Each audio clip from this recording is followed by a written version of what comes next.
L'Assemblée nationale devrait discuter aujourd'hui de l'interdiction ou non de la corrida à l'initiative du député insoumis Aymeric Caron. Et entre nous, ça témoigne d'un curieux sens des priorités. Je m'explique. Aujourd'hui est une journée particulière à l'Assemblée nationale, c'est une niche parlementaire, c'est une journée où la maîtrise de l'ordre du jour est réservée à un groupe d'opposition, en l'occurrence la France Insoumise. Pour l'occasion, les Insoumis avaient prévu une douzaine de textes à examiner, ça fait beaucoup, d'autant que les débats doivent se clôturer, quoi qu'il arrive, à minuit. Du coup, ils ont décidé hier d'en supprimer, et c'est là qu'on tombe de notre chaise, parce que qu'ont-ils décidé de supprimer ?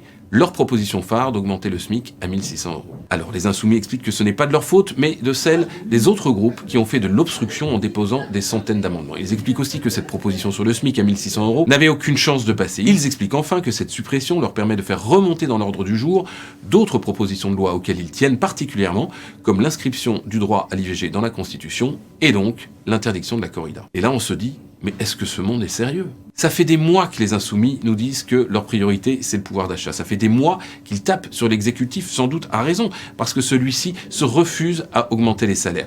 Le 16 octobre dernier, ils ont organisé une marche contre la vie chère, et là, à la première occasion, alors que ce sont eux qui tiennent le manche, ils décident de passer à la trappe leur proposition phare et de discuter tauromachie. Gouverner, c'est choisir, comme disait l'autre. Jusqu'à présent, on n'avait aucune idée de ce que donneraient les Insoumis s'ils arrivaient au pouvoir, mais on en a aujourd'hui une petite idée.